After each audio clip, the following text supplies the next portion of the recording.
secrets. Therefore, no one even considered him going abroad as an option.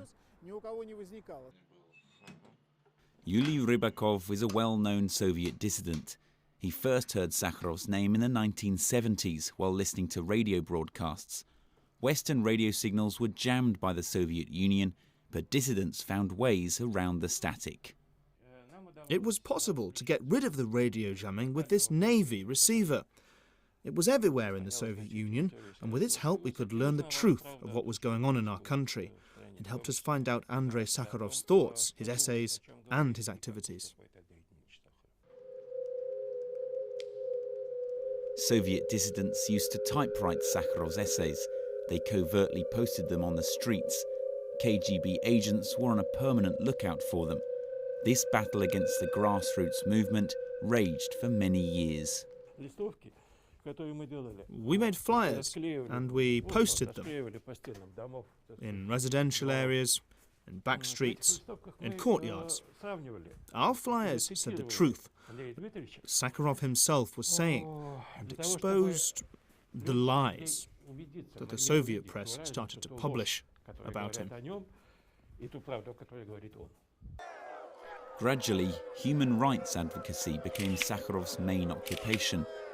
To a large extent, this helped him overcome the grief caused by the death of his first wife, who had succumbed to cancer.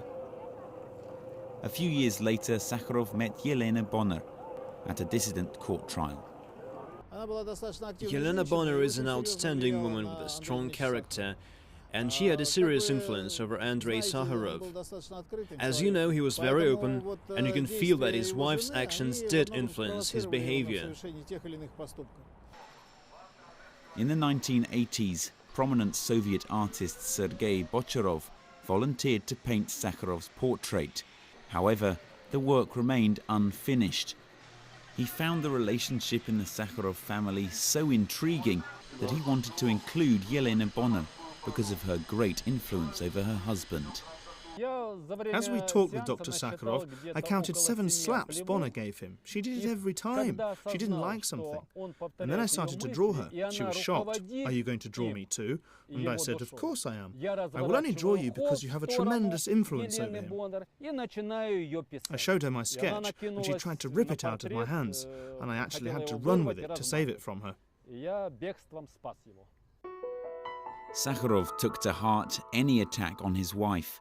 The author of the notorious Soviet book CIA versus USSR, who took the liberty of making an offensive reference to Bonner, got a due response from Dr. Sakharov, and in public. Sakharov said, "First you should apologize to my wife in public." After his adversary refused, Sakharov came up to him and slapped him in the face, although not too hard. The man left, and Dr. Sakharov gleefully sent a telegram to his wife, "I slapped him."